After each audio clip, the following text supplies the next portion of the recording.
Este é o primeiro texto que nós vamos ler, depois nós vamos ler um outro texto. 1 Samuel, capítulo 7.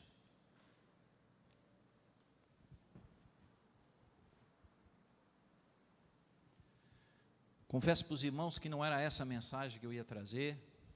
Até conversei com o pastor Almir, Deus está trazendo algo parecido para a noite. Mas nessa tarde, o Espírito Santo mudou tudo. Me levou a esse momento aqui para nós meditarmos aqui nessa noite. 1 Samuel capítulo 7, versos 1 e 2.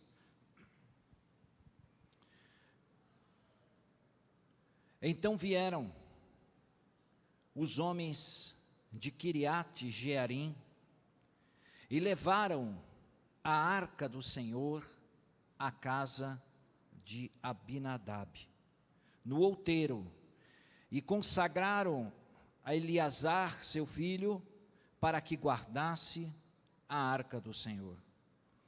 E sucedeu que desde aquele dia a arca ficou em Quiriate Jearim, e tantos dias se passaram, que chegaram a 20 anos, e toda a casa de Israel dirigia lamentações ao Senhor.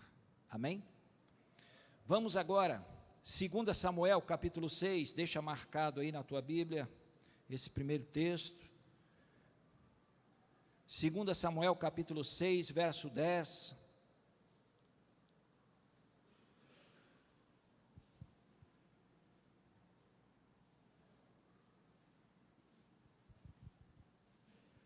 Segunda Samuel capítulo 6, verso 10.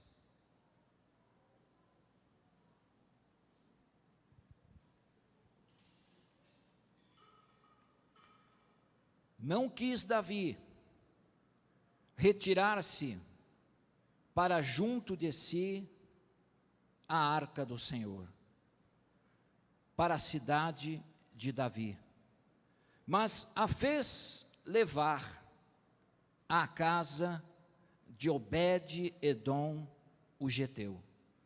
E ficou a arca do Senhor na casa de Obed-edom, o geteu, 3 meses, e o Senhor o abençoou e a toda a sua casa. Amém? Glória a Deus por esses 2 textos da palavra do Senhor, que foi colocado aqui nessa noite. Eu quero meditar com você sobre esse tema. Quando Jesus está na minha casa. Quando Jesus está na minha casa. Paizinho querido, nós queremos colocar diante de Ti nesta noite a Tua santa e bendita palavra, Senhor. Paizinho, fala conosco mais uma vez, como tem sido a cada dia, a cada culto aqui nesse lugar. Usa o Teu servo, Pai, que seja tão somente o Teu maná, a Tua palavra, a Tua direção nessa noite, Senhor. Fala conosco, através desses momentos, ó Pai, que possamos receber de Ti nessa noite, mais uma porção dela, e sairmos desse lugar edificados pela Tua presença. Nos abençoa, eu tão somente já Te louvo e já Te agradeço por tudo, em nome de Jesus. Amém. Você notou alguma coisa quando você leu esses 2 textos? Você percebeu detalhes? Detalhes me apaixonam. Você notou um detalhe muito fundamental nos 2 textos? No primeiro texto nós lemos que a arca do Senhor estava na casa de Abinadab por 20 anos. E no segundo texto nós lemos que durante 3 meses a arca do Senhor ficou na casa de Obed-edom. Só que uma coisa me chamou muita atenção. O texto não revela, o texto não fala, igreja, que enquanto a arca do Senhor estava na casa de Abinadab, o texto não diz que Deus abençoou a casa de Abinadab. O texto diz que Deus abençoou a casa de quê? De Obed-Edom. E a casa ficou na casa de Abinadab quanto tempo? 20 anos. Detalhes que às vezes passam desapercebido para nós, mas que são importantes para nós entendermos o porquê que na casa de Abinadab Deus não abençoou a casa dele, e porquê que o Senhor abençoou a casa de Obed-Edom. Jesus quer abençoar as nossas casas. Jesus quer com que as nossas casas sejam cheias do Espírito Santo. Jesus quer com que nós compartilhemos dentro das nossas casas a nossa fé, o nosso amor. Jesus quer com que a sua presença provoque algo tremendo dentro das nossas vidas. Deus me falou a respeito desse texto. Eu mudei a mensagem. E eu confesso para você que eu fiquei maravilhado. Quando eu olho para essa palavra, eu vejo que a arca do Senhor, ela estava em poder dos filisteus. Você sabia que quando a arca do Senhor estava diante dos filisteus, eles tinham levado do povo de Deus? Você sabe o que aconteceu com o povo? Pestes começaram a acontecer. Pessoas morreram só de olhar, de tocar. Milhões, milhares de pessoas. Quando estava no meio dos filisteus, a presença da arca do Senhor ali provocava coisas tremendas. Os filisteus ficaram com medo. Pestes de ratos, úlceras aconteciam no corpo. E eles, para tentar diminuir a dor, começaram a fazer de ouro úlceras, ratos de ouro, para tentar tirar a dor que estavam sofrendo, achando que isso traria um alívio para aquelas pessoas que estavam ali.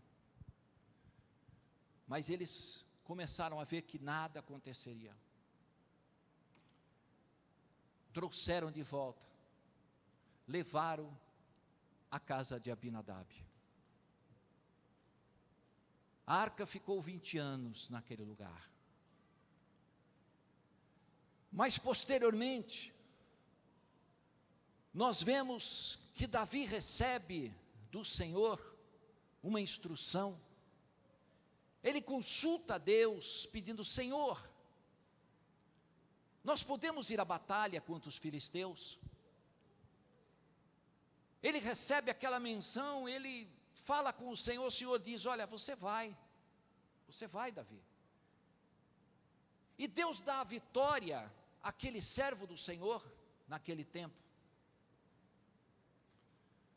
Deus livra, e no coração de Davi, nasceu o desejo de trazer de volta a arca do Senhor. Vamos trazer para Jerusalém? Que coisa linda que manifestar o desejo de trazer de volta a arca do Senhor. Você pode acompanhar comigo no capítulo 6 de 2 Samuel, verso 1, preste atenção, o que aconteceu? Tornou Davi a juntar todos os escolhidos de Israel, de número de 30.000, e dispôs-se, e com todo o povo que tinha consigo, partiu de Baalá de Judá, para levarem de lá para cima a arca de Deus. sobre a qual se invoca o nome do nosso Senhor, Deus dos exércitos, que se assenta acima dos querubins.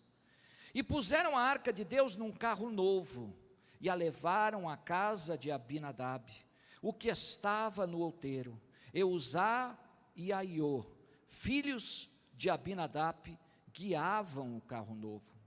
E levaram-no com a arca de Deus da casa de Abinadab, que estava no outeiro, e Aiô ia adiante da arca. E Davi e todo Israel se alegravam perante o Senhor com toda a sorte de instrumentos de pau, com harpas, com saltérios, com tamborins, com pandeiros e com símbolos. Quando chegaram à eira de Nacon, estendeu Uzá a mão à arca de Deus e a segurou, porque os bois tropeçaram. Então a ira do Senhor se acendeu contra Uzá, e Deus o feriu, e ali por esta irreverência, e morreu ali junto à arca de Deus. E desgostou-se Davi, porque o Senhor irrompera contra Uzá, e chamou aquele lugar Pérez Uzá, até o dia de hoje. Amém?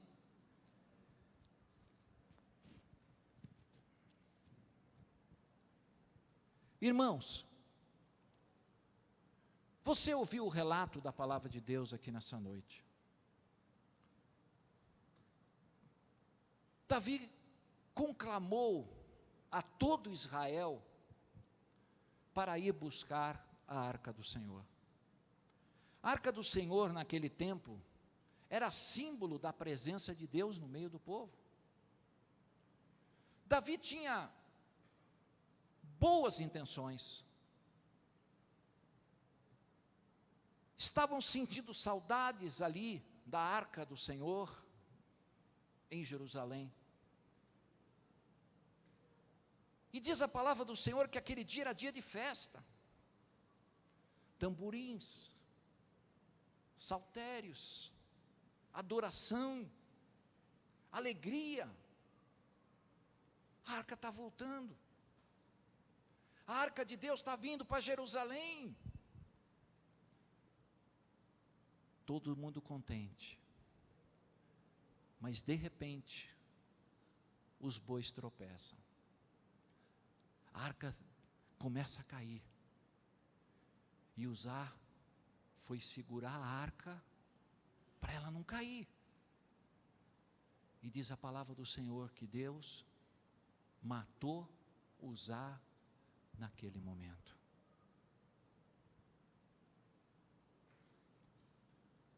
A Bíblia diz que Deus realizou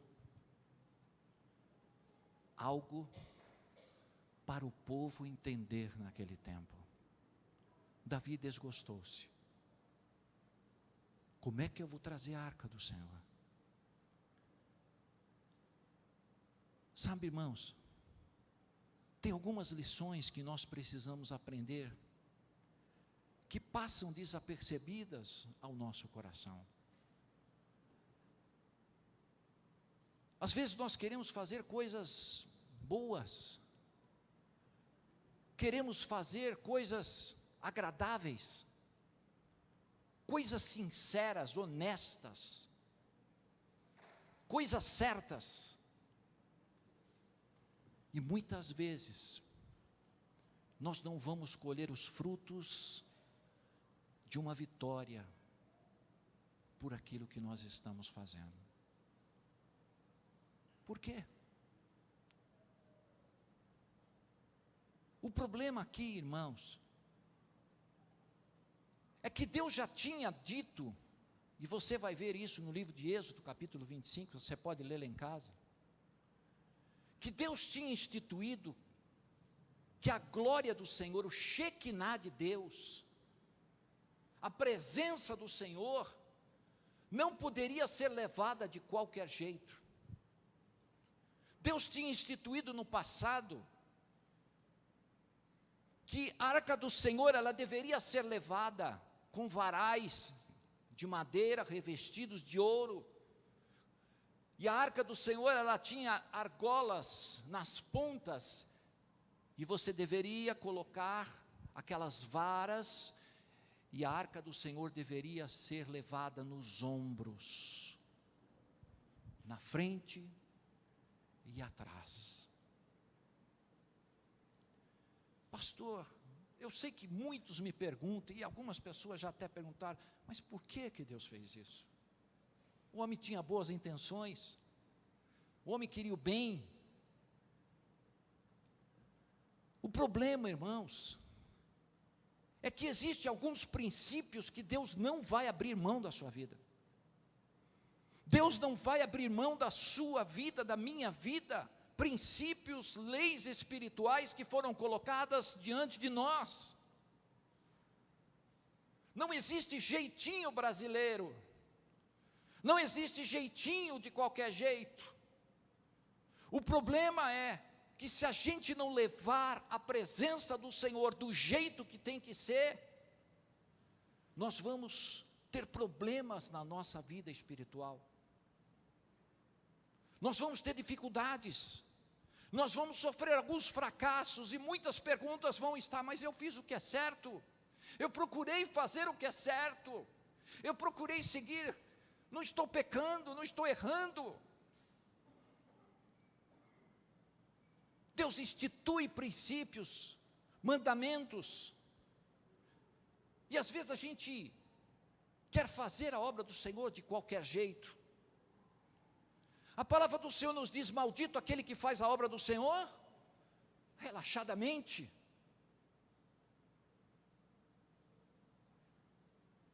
Então a palavra do Senhor, ela nos leva nessa noite a olharmos.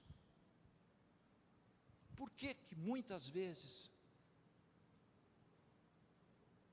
muitos padecem, muitos sofrem, muitos têm problemas e não conseguem entender o porquê dos problemas?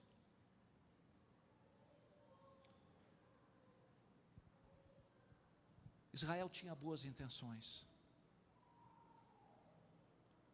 Nós temos boas intenções, mas princípios, mandamentos foram feitos para serem cumpridos.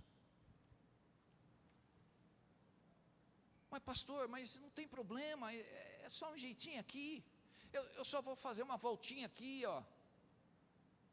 Eu vou pegar um atalhozinho aqui, ó. Não tem problema nenhum, não está afetando ninguém, não estou pecando contra ninguém. Não tem jeito, irmão. Se você não se posicionar da forma correta que Deus tem para mim e para você, se você não procurar realizar o plano do Senhor da forma que está escrito, você vai ter problemas lá na frente. Você não vai ver portas abertas. Foi o que aconteceu com Davi. O interessante é que esses homens, eles sabiam, eles eram levitas. Estes homens cuidavam dos utensílios da casa de Deus, cuidavam de todas as coisas que tinham, os utensílios estavam lá, eles viam os varais lá, eles viam as coisas que eram feitas lá, estavam tudo lá, mas eles não se aperceberam de que às vezes a distração vem, a distração ela toma conta da nossa mente, ou esqueci que era para ser feito assim. Nós não podemos nos distrair nesse último momento da volta de Jesus. Nós não podemos fazer a obra do Senhor de qualquer jeito, de qualquer forma. Jesus está voltando. E nós, como homens e mulheres de Deus, precisamos não querer que a palavra ela se adeque, ela se molde na minha vida. Não, eu tenho que me moldar na palavra do Senhor. Às vezes a gente pensa assim, não, a gente quer que a palavra ela seja mudada. Não muda. Deus não muda. Deus é o mesmo ontem, Deus é o mesmo hoje, e Deus será sempre eternamente. Amém? Agora, irmãos, você vê, e a gente começa a enxergar por que Abinadab, por que Deus, a Bíblia não relata que Deus abençoou a casa de Abinadab. A Bíblia não relata que Deus não abençoou a cidade de Abinadab. Você vê, começa a enxergar a atitude de Abinadab, o homem conhecedor. Então a gente começa a entender por que o Senhor não operou na casa de Abinadab. A gente começa a enxergar algumas coisas que haviam na vida desse homem, na vida dos seus filhos. Eu pergunto para você, será que havia oração lá? Será que havia consagração? Será que havia a presença de Deus? Será que eles estavam tão preocupados ali que a arca do Senhor estava naquele lugar? Será que ali havia uma reunião?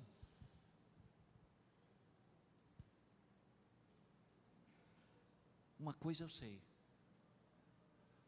a Bíblia não fala que Deus abençoou a casa de Abinadab. Posteriormente, Davi não sabia como levaria a arca de Deus para Jerusalém. Mas ele sabia que poderia deixar a arca de Deus na casa de outra pessoa importante também, que era Obed-edom. Então diz a palavra do Senhor que Davi vai lá e bate na porta da casa de Obed-edom e pergunta: Obed, você quer receber a presença de Deus na sua vida, na sua casa? Obed, claro que eu quero. Pode trazer a arca do Senhor aqui. Eu vou cuidar dela.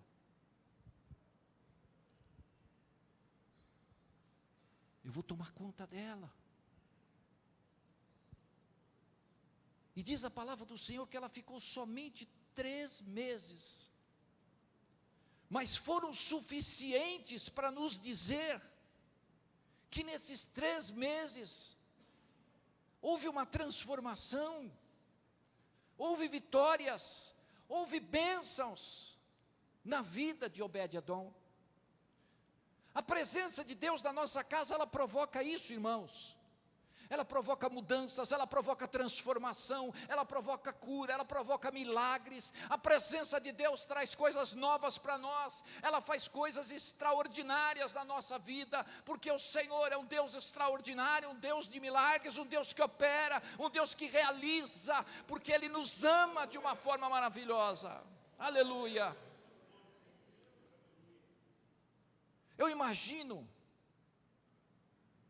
Eu fico imaginando quais foram as bênçãos daquela casa, por aquilo que o texto nos fala. Imagina você, que a primeira bênção que eu creio que aconteceu naquele lugar, foi a bênção familiar, a bênção de uma casa restaurada. Nós não sabemos se existiam problemas ali, mas nós sabemos que a vida daquele povo mudou. A vida daquelas pessoas naquela casa começou a mudar. Eu começo a ver Obed-edom chegando do seu trabalho, e começando indo em direção à arca do Senhor, e orando ao Senhor, e agradecendo a Deus, eu começo a ver que ali poderia haver alguma pessoa que estava doente, alguma pessoa que precisava ser curada. O Senhor começou a operar ali, o Senhor começou a abençoar a casa dele, o Senhor começou a fazer com que os seus celeiros começaram a enriquecer. Talvez tinha uma terra árida ali, e o Senhor começou a fazer com que aquela terra árida começasse a nascer abundância. Imagina você, a primeira bênção, que foi a bênção familiar. Deus começou a abençoar aquela casa. Pastor, o que aconteceu? Aconteceu é que a atitude de Obed-edom atraiu a bênção de Deus para a sua casa. A nossa atitude vai atrair a presença de Deus para a nossa vida. Eu creio, irmãos, a Bíblia diz que Obed-edom tinha vários filhos. Você imagina que aquele homem poderia ter uma criancinha, talvez de 4, 5 ou 6 anos? Você já imaginou o perigo que Obed-edom, ele poderia ter dito assim: meu Deus, o meu filho pode tocar na arca, e se ele tocar na arca vai morrer? Ele correu riscos para deixar a presença do Senhor na sua casa.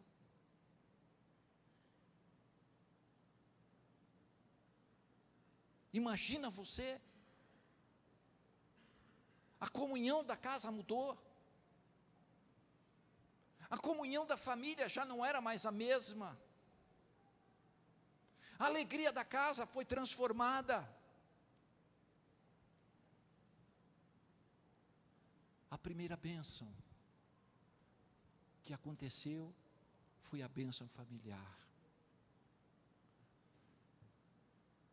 Após 3 meses, a Bíblia diz que Davi volta lá, bate na porta. Davi ouviu falar, você pode ver na tua palavra de Deus, no verso número 12, então avisaram a Davi dizendo: o Senhor abençoou a casa de Obed-edom e tudo quanto tem. Preste atenção, e tudo quanto tem, por amor à arca de Deus.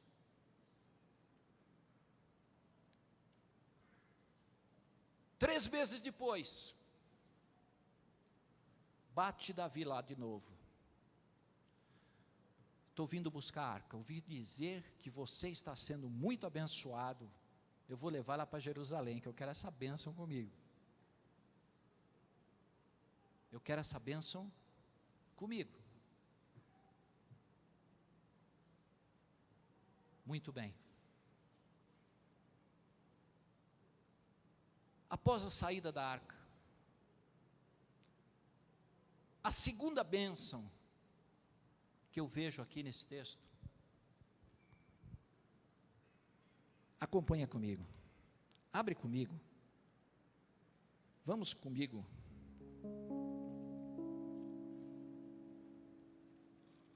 para 1 Crônicas, capítulo 15, verso 16, avança um pouquinho a sua palavra, 1 Crônicas, capítulo 15, verso 16,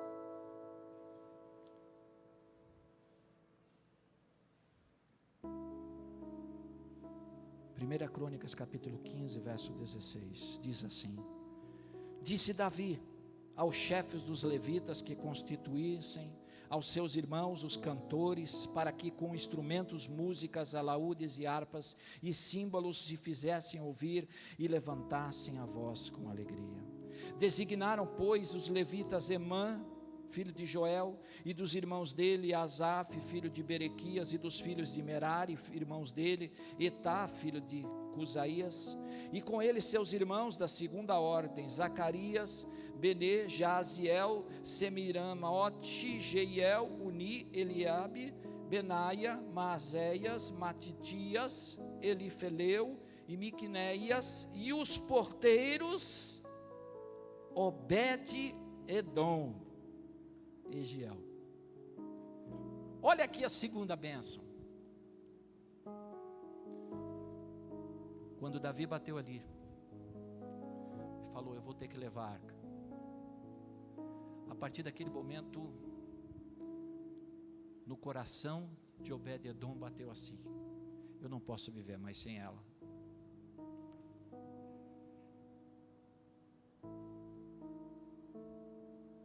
Nasceu no coração dele o desejo de servir. Eu não vivo mais sem arca. Agora eu vou estar lá. Eu vou estar servindo. Eu vou estar junto. Desce um pouquinho. Verso 20. Zacarias, Azael, Semirate, Jeiel, Uni, Eliabe, Maazéias, Benaia, com aludes, em voz de soprano, Matitias, Elifel, Mequinel, Bed-eon, Egiel e Azarias, com harpas de voz baixo para conduzir o canto. A partir desse momento, Obed-edom se tornou um músico. Você desce mais um pouquinho, verso 24, e Sebaías e Josafá e Natanael, Amassai, Zacarias, Benaia e Eliezer, os sacerdotes tocavam as trombetas perante a arca de Deus, e Obed-edom e Jeías eram porteiros da arca, e agora ele já não era também músico, agora ele também era porteiro da arca. E vai mais, capítulo 16, verso número 4, e designou dentre os levitas que haviam de ministrar diante da arca do Senhor, e celebrar, e louvar, e exaltar o Deus, a saber, Asaf, Zacarias, e depois Joel, Semirate, Jeías, Matitias, Eliabe, Benaia e Obed-edom. Agora Obed-edom já era ministro.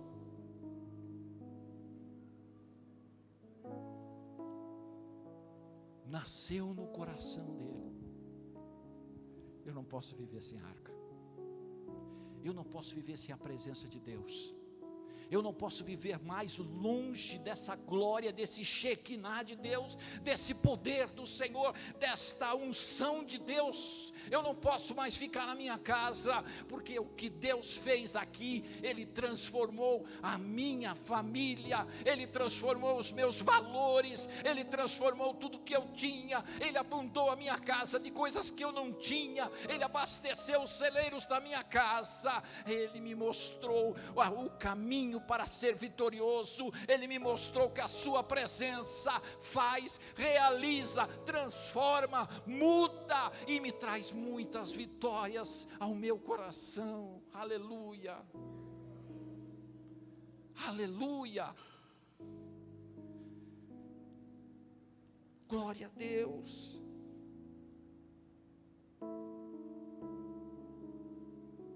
Você pode viver sem a presença do Senhor? Eu não posso.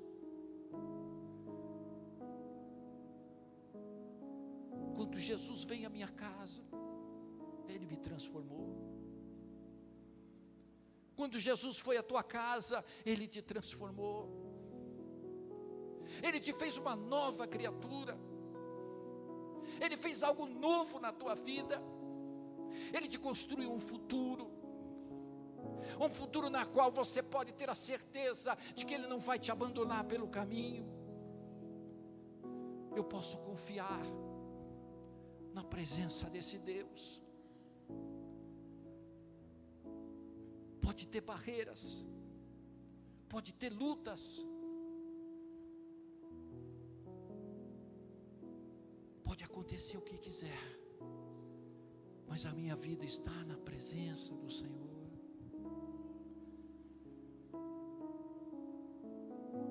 Você entende isso nessa noite? a diferença que faz a presença do Senhor dentro da nossa casa. A Bíblia diz que quando Jesus foi a Cafarnaum, muitas pessoas afluíram para aquele lugar. Muitas pessoas foram à casa que Jesus estava. Não havia lugar. Você já imaginou quantas pessoas foram na casa de Obed-edom e testemunharam aquilo que aconteceu na sua vida? Obed, quando eu vim aqui há um tempo atrás, você não tinha nada. O que aconteceu, Obed? Que você mudou, tua casa mudou, os teus valores mudaram, os teus bens foram acrescentados. Foi a presença do Senhor. Foi a presença do Senhor. Foi a presença do Senhor. Aleluia. Foi a presença do Senhor. Mudou meus valores, mudou minha família, mudou os meus conceitos, mudou meu jeito de servir. Agora eu estou lá, onde a arca de Deus estiver, eu estou trabalhando. Quando precisar de mim, ali para cuidar da arca de Deus, eu estou lá guardando ela. Quando precisar de uma adoração, me chama que eu sou o primeiro aí. Quando precisar de um ministro, eu vou ministrar. Eu vou ministrar adoração, vou ministrar o louvor. Eu vou estar lá. Porque mais vale um dia na tua casa do que outras partes 1000, disse Davi. Mais vale um dia na tua casa de que mais partes 1000. Aleluia. Que coisa linda. Essa segunda bênção. Mas houve uma terceira. Adiante um pouquinho. 1 Crônicas capítulo 26, verso 8.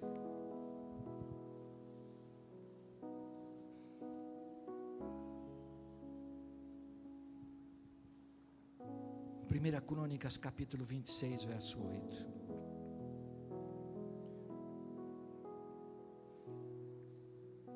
Todos estes foram os filhos de Obed-edom. Ele, seus filhos e seus irmãos, homens capazes e robustos para o serviço. Ao todo, 62. Você percebeu que não foi somente a transformação de Obed, a presença do Senhor ali naquele lugar mudou os filhos e agora estava mudando os irmãos.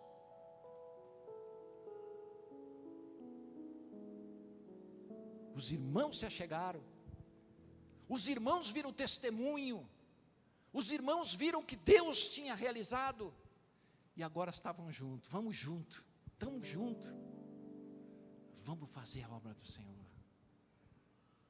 vamos onde a arca do Senhor estiver, a presença do Senhor estiver. Terceira bênção. Eles influenciaram para aqueles que estavam ao seu redor. A nossa vida, irmãos, ela tem que influenciar. Eu não posso ser influenciado pelo mundo, eu tenho que influenciar, porque Jesus está comigo. As pessoas que olham para mim, pode ser que elas não vão ouvir um testemunho, mas será que a minha vida está produzindo alguma coisa para as pessoas?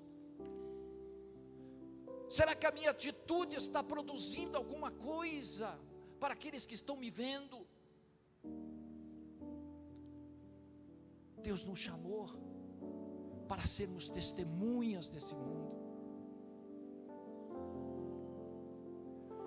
Jesus, quando estava, disse uma palavra importante: ficai aqui, até que do alto sejais revestidos de poder. Estavam unidos, juntos, e de repente desceu o Espírito Santo, desceu a unção, e começaram a falar em outras línguas. Desceu a unção, a graça, o Shekinah de Deus na vida daquele povo, porque eles estavam no propósito, esperando a presença do Espírito Santo. Inundou, transbordou o coração dos servos de Deus.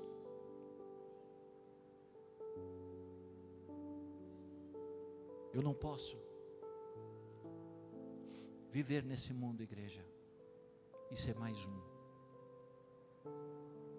A minha vida tem que fazer a diferença. Eu não posso me acomodar com os outros. Eu tenho que ser diferente. Mas pastor, não dá.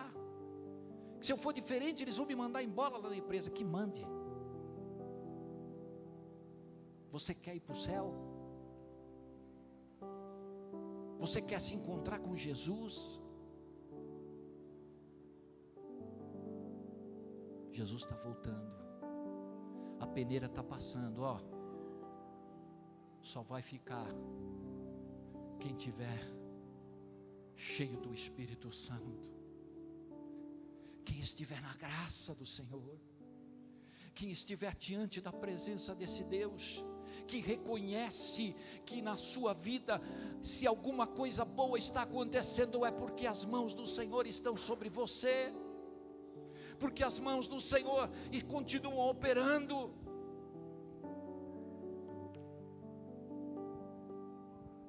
Obed-Edom teve uma vida transformada naquele dia, porque ele aceitou o desafio de receber a presença de Deus na sua casa. E quando a gente abre o nosso coração para Jesus, hoje a gente não tem a presença do Senhor como era naquele tempo. Hoje Jesus habita dentro dos nossos corações. Hoje Jesus habita onde? Nesse templo, nesse templo, nesse templo, nesse templo, templo do Espírito Santo.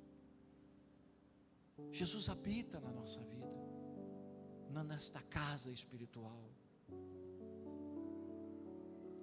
Você tem aceitado o desafio? O desafio de ser uma nova criatura em Cristo Jesus, de começar a ter uma nova visão espiritual para esse tempo. Será que Jesus pode contar comigo? Será que Jesus, quando falar o meu coração, eu vou estar ali firme, eu vou estar forte, eu vou estar pronto, eu vou estar preparado? Jesus nos chamou. A palavra de Deus nos diz que a seara é grande, mas poucos são os ceifeiros. Eis-me aqui, Senhor. Eis-me aqui, Senhor. Eis-me aqui, Senhor. Obed-Edom teve a mesma atitude.